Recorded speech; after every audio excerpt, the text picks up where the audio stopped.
Hello and welcome to Jim and Ben's Movie Adventures. My name is Ben and with me is... The name's Truman, and in case I don't see ya, good afternoon, good evening, and good night. Jim, I've got a terrible secret to tell you. It's What is it? been 37 years in the making. Your life's a TV show. Well, it must be really boring then, because Yeah, we're telling you now because the ratings are not good. my life would not make a great TV show. My life would be the world's most boring TV show. But look, I'd enjoy it. Actually, no, I wouldn't. I wouldn't even enjoy the TV show of my own life. But We watched The Truman Show. we did. Yeah. In case you're not sure what all of this talk is, what all this chatter is. This shenanigans, if you will. All right, I'm going to hit you with a quick synopsis and then the facts, and we'll get into it, Jim. The Truman Show follows Truman Burbank, an ordinary man living an idyllic life in the picture-perfect town of Sea Haven. Unbeknownst to him, his entire world is a massive television set, and everyone he knows, his friends, his family, and even his wife, are actors. As strange events begin to chip away at the illusion, Truman starts to question his reality, leading to a journey of self-discovery and a fight for true freedom. Short and simple. It was good. That's what happens. It's what happens in the film. And we're going to talk about the runtime of this film because I have some props to assign. It's so literally the first thing I thought of. I looked at it, I'm like, wow, this movie moves. Released in 1998, directed by Peter Weir, an Australian, Picnic at Hanging Rock, Dead Poets Society, Master and Commander, The Far Side of the World. Written by Andrew Niccol. He's normally like a writer-director. He did like Gattaca and Lord of War and things like that. Starring Jim Carrey, Laura Linney, Noah Emmerich, Natasha McKellen, Holland Taylor, and Ed Harris. Music by Burkhard Dulwitz, Philip Glass, and Wojciech Kilar. Runtime, 103 minutes. Budget, 60 million. Box office, $240 million. So yeah, Had a good time. Yeah. I had a good time with this. It's been quite a while since I've seen the old Truman Show, but obviously very familiar with it. I feel like we're getting to a point now where we can kind of say, well, it's a classic. You know, I think it's been long enough and I think the movie is good enough. And I think it has permeated through society enough to say, no, this is a classic. This is a classic. It holds up tremendously well, both by its make and its writing and its subject matter. The subject matter carries forward into this day stronger than it probably did at its inception. Yeah, it's absolutely still relevant. It's only, in fact, gained and gotten gains in relevance really since its time. But look, I said before the runtime I was blown away, and you don't necessarily know this, but I have been on I do this thing where just in my free time I research various film theories and film techniques and that sort of thing. And right now, what I've been looking at is structure. I've been really all in on film structure and I've gone deep. I've gone, crazy sort of internet. I've gone novels on film structure. I've really gone for it. And so it was great to then see Truman Show at this particular point in time because I'm like, this dovetails with my research perfectly because that runtime of an hour and 42 minutes, this film is so lean, but in the best way. Like it's just everything is functional. It's purposeful. There's no fat in the movie, but at the same time, it doesn't miss stuff. It's literally like a perfect exercise in this is the perfect length of time for this story and these characters. And it just works. Like I really enjoyed it from that perspective. It's such a tight movie. It moves. It doesn't give you a chance to be bored. It keeps you interested with new developments. Like I was actually really shocked about halfway through the movie. I'm like, oh my God, so much of what I remember about this film has happened. Like every kind of segment is memorable and it just keeps moving to the next. And you're right. Like there is a lot of concern. You can feel the effort into the leanness of this film. And you can see the proof of it. There's a 30-minute mockumentary on this film based on the TV show that's in the film, the host True Talk. And it's all the cut segments of people giving there to cameras as the fake actors and saying like, yeah, I got into the show, the behind the scenes, all that sort of stuff. That was obviously all meant to be in the film. They kept some of it. You see the to camera pieces and that sort of stuff. But yeah, they kept it moving. They kept it about Truman. They kept it about his experience. And I think as well, one thing, I don't usually do a huge amount of research, but like I said, I honed in on this structure thing because it happened to be where I was going just in my own research anyway. And this is a film that I have sort of mad respect for the development process, because while it's not uncommon for films to be in development for a long time, they're Yeah. usually in something that they call development hell, which is they can't really get out of the gate, they can't get going. And that isn't how I'd classify development on the Truman Show. It was originally in, I want to say like 91 or very, very early 90s anyway. That was when Andrew Niccol turned in the spec script. And it was supposed to be for him to write and direct, but he was at that time an unknown director and they thought the budget was too high. So he basically had to give up directing rights to someone more bankable at that time, who Yeah. ended up being Peter Weir, but wasn't that for a while. And then through that, he remained on as writer. So Peter Weir then gets attached to the movie, and Peter Weir then says, well, the script's not there yet. So instead of what they would do now, which is just green light it and work with it and hope it works, he gets Andrew Niccol to write what is apparently 16 drafts Yeah. of Well, the screenplay. they got a bit lucky in that, well, not lucky, they got lucky and made a choice in that they wanted I had to call him Drew Carey, Jim Carrey, right? And Jim Carrey wasn't available for 12 months. Well, that's So, the second part, though. yeah, that's the second addition. run, right? That's the additional Yeah. rewrite. So Peter Weir wanted 16 rewrites until he was sort of happy, and Do you then know they what he had was to. looking for? Sorry, not specifically. No.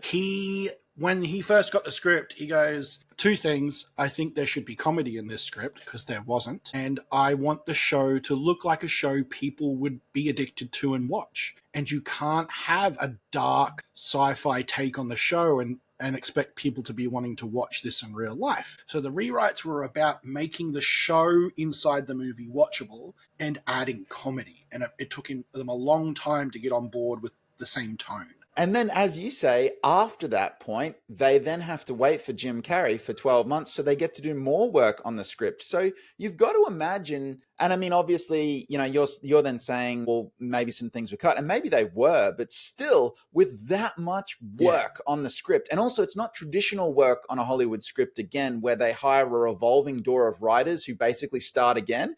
This was all Andrew Niccol rewriting himself. So he'd lived with this story and yet was being forced to rewrite it, you know, by the studio and by Peter Weir, the director. And you got to think that that's how you end up with something this tight by the time you're finished. It's just commitment to slogging it out. And I looked at it and I was like, that's crazy and awesome at the same time.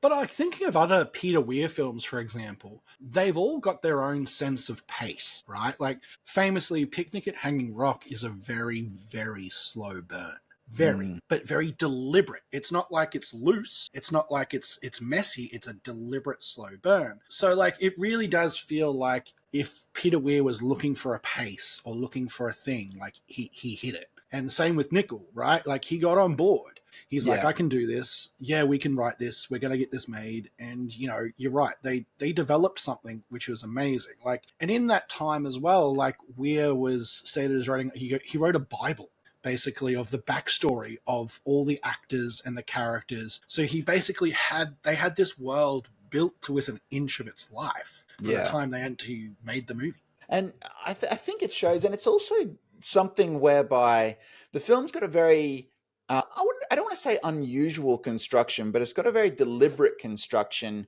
in that I had to remind myself of this because I'm so familiar with the movie now, even though I hadn't seen it for a number of years. But you don't actually get the full, hey, it's a TV show and this corporation adopted him and all of that exposition and backstory until the midpoint of the film. You don't even, aside from a very brief teaser at the start of the movie, you don't even introduce your villain, Christoph, until the midpoint of the film. There's so much narrative runway that has been gone over before you actually get to this is what it all means, you know? And it's funny, I don't even think of that anymore because I know what it all means because I've seen the film a number of times, but it is a little bit like, you have to remind yourself, if you haven't seen the film before, that, oh yeah, the audience is kind of wondering. They've got ideas about what it could be, what the thing could be. You know, it's alluded to that it's probably some kind of reality TV show that Truman's unaware of, but you don't fully get there, and you don't fully get that reveal, if you like, until, yeah, the midpoint. So exactly what the audience knows and when they know it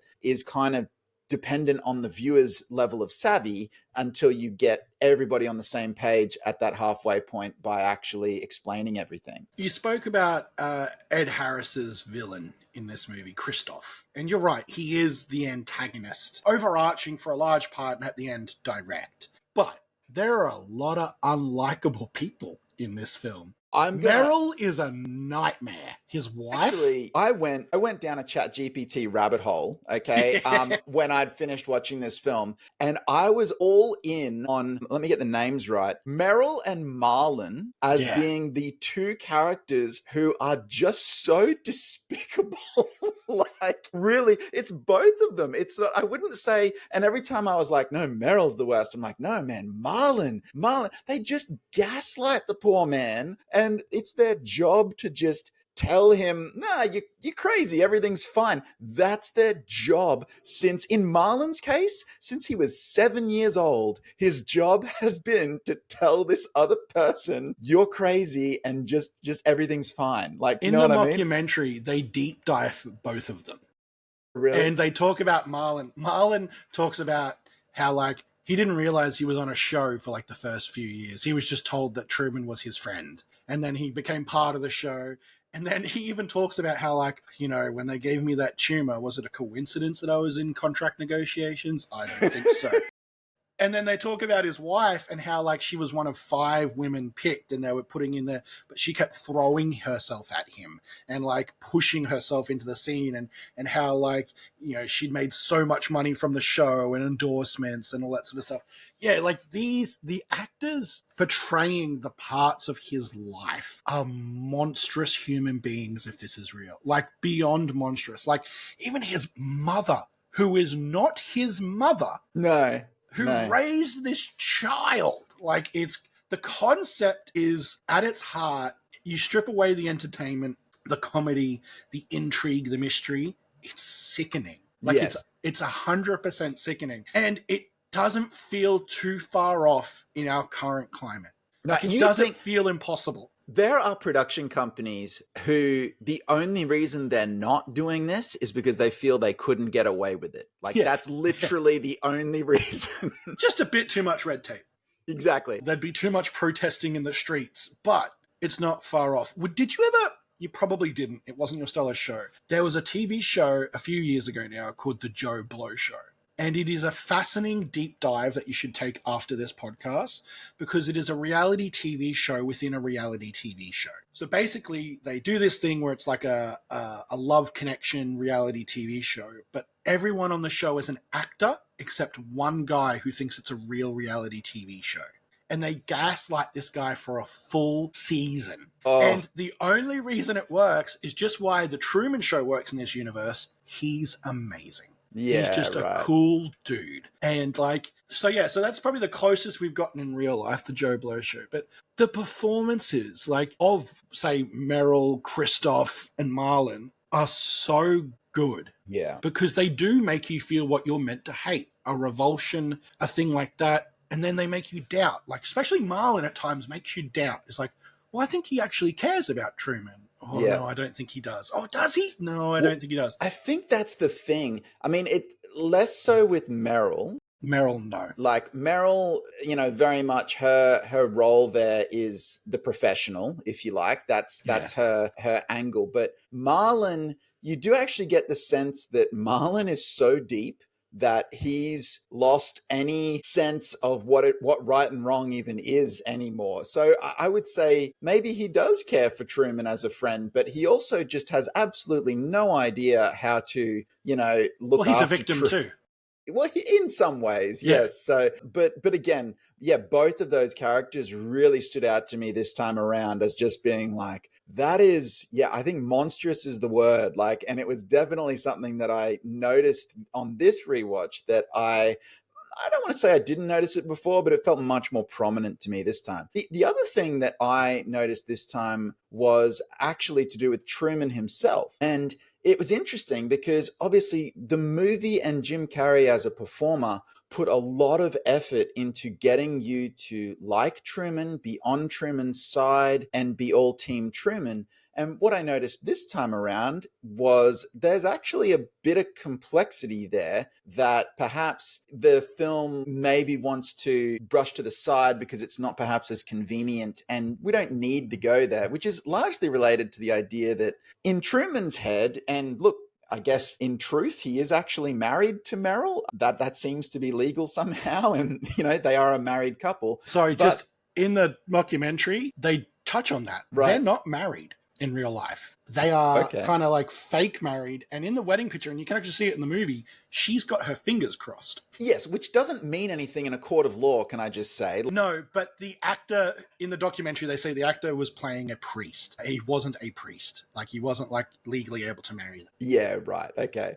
So, but look, in Truman's mind, then, shall we say? Yeah, he's 100% married. He is 100% married, right? And yet he is completely emotionally cheating on his wife with the memory of this other woman. And that introduces some complexity. Now, we don't like Meryl, in the same way that we don't like Marlon. The movie is engineered to have us not like them. But at the same time, it's like, well, Truman's not, you know what I mean? He went through this whole process, he's not leaving her. And obviously it gets incredibly complex because of Truman as a victim as well. Like, and the level of manipulation with which he is forced into agency removed. Exactly. So it's not like I'm saying, oh, Truman's a villain or anything. I'm just saying that there's definitely complexity there. He's likable, he's charismatic, but he's also not completely free of, I guess what you'd call immoral decision making. But yes, the complexity, the giant asterisk next to that is, well, they were funneling him in this direction and he had no idea. It was very hard to fight that tide. So, but yes, I just picked that up with Truman this time. It's like, okay, look, yeah, it's not working. It's the downhill slide of a marriage. Truman is unhappy because he's in love with somebody else, which, is again something that I think the first time you watch it, or maybe even the first couple of times, you're so invested in wanting Truman to get out that you don't even necessarily think about those things. And the movie knows that. So, like, you talk about Jim Carrey. This was like his first push out of pure comedy, right? And like, he was chosen because he was a comedian and he was Chaplin-esque and very physical and things like that. But he was playing quite a nuanced role. And I think it was obvious he took a pay cut specifically to do this movie because it enabled him to do something outside of comedy. I think at that time he was commanding $20 million a movie. He took 12 for this because he was comedy, just a guarantee in that time and era. So yeah, so him doing this thing, and like, he apparently had rewrite of the script that he didn't really exercise, and he had all these things. So like, he really believed in the character and really wanted to do it. I mean, like, his improv's in there. Apparently, like, a lot of the mirror scenes where he's looking into the mirror, that's a lot of him, especially when he's drawing the spaceman out of soap, and that's all improv and things like that. And a lot of the kind of blocking and movement is all Carrey, and you can feel that it's all Carrey. But I just think this was his key moment in cinema. Yeah. This was his turning point to be the larger player in Hollywood that he becomes, because he showed that he wasn't just Ace Ventura. He showed that he could also do serious and complexity and depth. And it's such a fun role because you're right. At the start of the film, he's supposed to be perfect. But after you've watched it for a few times, you're like, this isn't a perfect world already. They just haven't noticed. Yeah. Like, you can see it that the edges are starting to crumble because they fixated so much on the product. Like, the way, like, every day he's pulled aside by the same two gentlemen and they're going to buy insurance or they're not going to buy insurance. And every day the same radio plays and every day the same buses go. Even if you're raised in that and you choose to believe that, eventually you've kind of break out of it a little bit. But yeah, I just think he deserves so much props for this movie.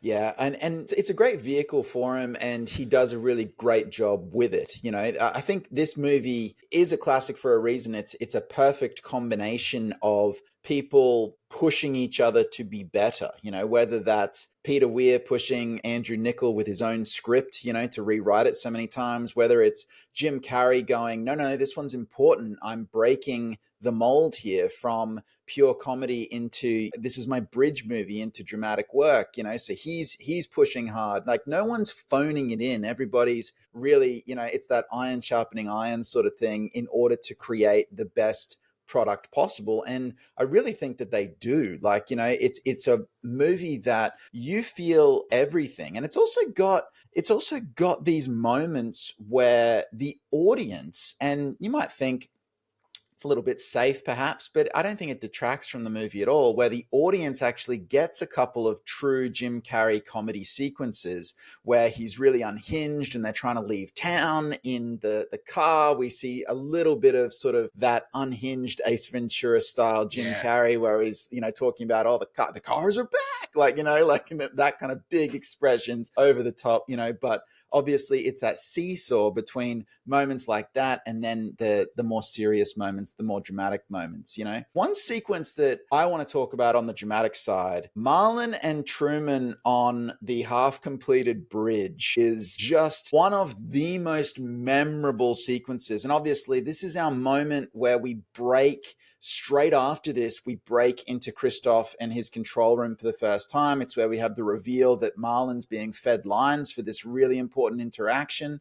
But the start of the film, start of the sequence, when they're having this conversation, this really important conversation, the music is doing this incredible double duty. On the one hand, it plays as really sincere, and simultaneously, it plays as incredibly sinister. And it just grows and builds as they're having this quiet moment. And that whole sequence from start to finish is, just as they say, chef's kiss in terms of filmmaking, in my opinion. I love that scene, and I love its technical execution as much as the emotional performances of the actors. You're right. I also really do enjoy sometimes the crossover between that control room and the real world to see what's happening in both at the same time. Like, there's this point where he's sleeping and they're all just shut down for the night and waiting, but there's just a guy playing the background piano score in the control room for the scene on screen. Like,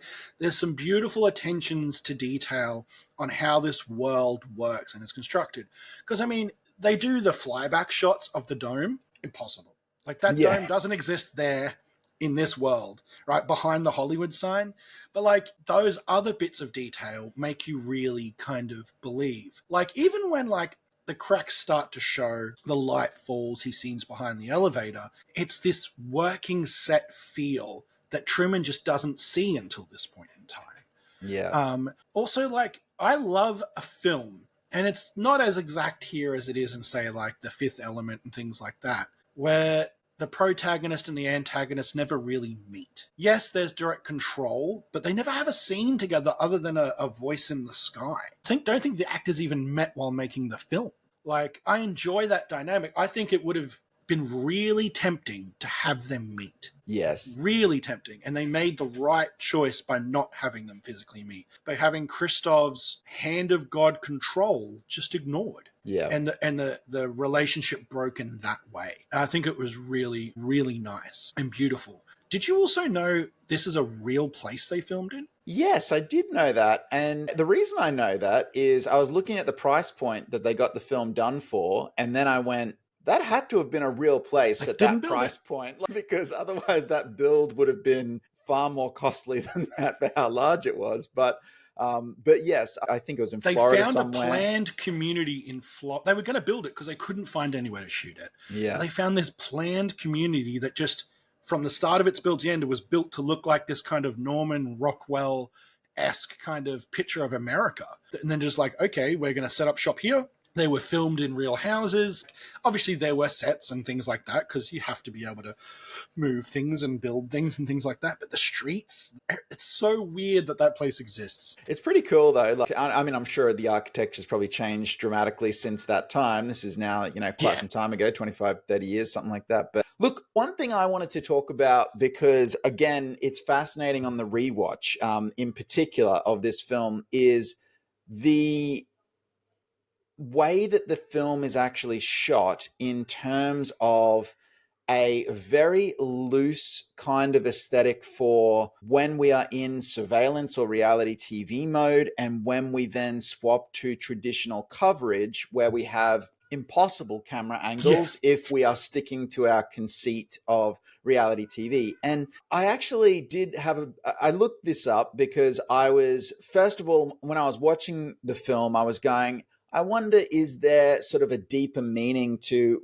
when we're swapping from one to the other? Is there some sort of, I guess, film analysis angle that I could, I guess, take this to say when we're definitely in that sort of a pinhole camera or when we're sort of more in traditional coverage? And I couldn't locate one, I I think couldn't they just locate cheat. one. Well, I then looked it up after I'd sort of done my own thing, and I was like, no, I can't see it. Okay, I can't see it if we've got some symbolic reason for when we're swapping from one to the other deliberately, particularly within a single sequence. And I found, an interview with Peter Weir where he basically said, we did what we needed to do in each situation. Like, we just did what was appropriate in each situation. And I was thinking about that, and I was like, I think that's good, because what it creates is a feeling of surveillance all the time and a feeling of reality TV all the time, which then leads you not to question when they actually flip to more traditional coverage, because you're always jumping back to a pinhole camera at some point, or, some sort of angle that's through books, or, past a shelf that is maybe not a perfect camera position. And you're intercutting that with traditional coverage where we're just sort of doing rule of thirds cinematography and over the shoulders and stuff. And it really means that you don't question it as much when you're constantly swapping between the two. It's just a feeling of reality TV rather than, say, a commitment in the way that you have something like Paranormal Activity or something like that, where they're like just locked in and committed to, we're only using, or like, Blair Witch or something, Well, if you like.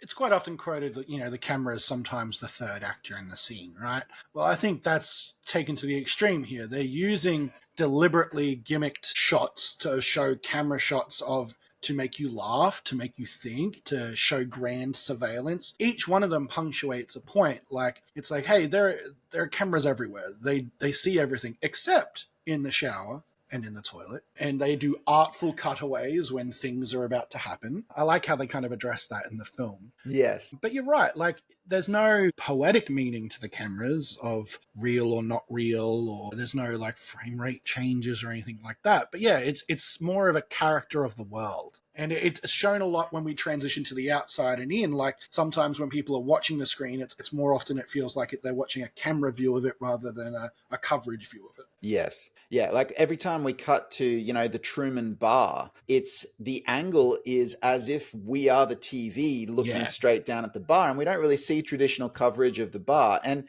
it's just an interesting kind of dynamic that clearly says, we thought about this, but at the end of the day, we've committed to what feels appropriate rather than perhaps the quote unquote reality of the sequence. I think that, again, with skilled filmmakers, you can do that, and you can be kind of as loose as that and have it still kind of make sense and feel right, because there's definitely a way that this could have felt very wrong by either getting the balance wrong and not showing the reality TV surveillance angles enough, or maybe trying to be too rules based and then missing out on some more emotional kind of coverage that we actually needed to connect with the characters. And they walked that tightrope the whole film. And again, I look at it and I just go, kind of like the structure, I'm like, well, however you refine this to get to what you got it kind of perfect. Yeah, they broke rules, or they ignored rules when it would have gotten in the way of a good film. Exactly. And I think that's good. I have something to admit. I've done this a few podcasts in a row of mistakes that I've mistakenly believed about somebody or something. So you know how it's famous in our friendship in real life that you confuse Seventh Heaven's Barry Watson and Timothy Oliphant. I don't. You that's not even fair to say on the internet. Ben has for years, I don't know what you're talking about, been actually gaslighting me that these two people are the same, and they're not the same people. They are different. You're just people. facially blind when it comes to these two people. I can't help that, Jim. But what I can admit to is I thought that Laura Linney was the same person as Laura Dern. You are incorrect, sir. I know that now. I have to Google it because I'm like, well, so when did Laura Linney do Jurassic Park? And I looked it up. I'm like, she didn't do Jurassic Park. That was Laura Dern. So now I feel I share something with you. With your Timothy Oliphant confusion, I now have Laura Linney confusion. I don't have Timothy Oliphant confusion. This is Ben in a 20 years long feud now, and he won't let it go. Just Timothy Oliphant was so good in Seventh Heaven, and Barry Watson was great in that Hitman movie. It's not that they're different people. You have the projects wrong. I don't. Anyway, let's move on. I just wanted to feel like I could connect to you over something. This is going to end with me reaching through the screen and, like, committing a digital act of violence of some sort. Hey, viewers and listeners, is there any two actors that you confuse? Let us know in the chat and feel the connection to Jim with his 20 years of confusion over these two people. I'm so upset right now. Look, I do want to thank you for picking The Truman Show. I really enjoyed the rewatch here. Was there anything else that we haven't covered that you wanted to cover before we got out of this film? Look, this movie is, you've nailed it on the head, now a classic. This is a piece of cinema that should be viewed.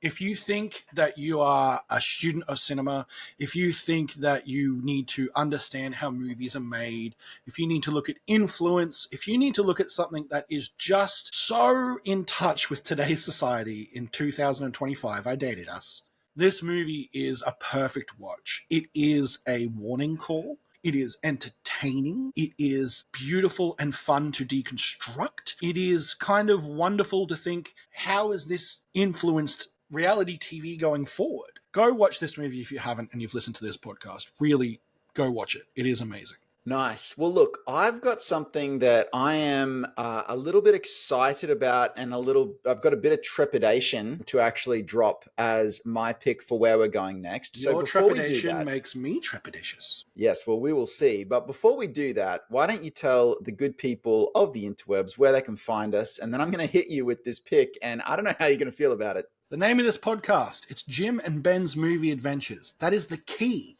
to unlocking us in several locations: Spotify, iTunes, and YouTube. You type those words in, Jim and Ben's Movie Adventures, you will find us. When you find us, subscribe, like, and comment. And as I said, this week's comment can be about two actors you've confused. Make sure Jim does not feel alone in his confusion over actors, because this is really important to us and our emotional states as well. If you want to follow us on social media, you can do so on Jim and Ben's Movie Adventures on TikTok and Jim_and_Ben on Instagram.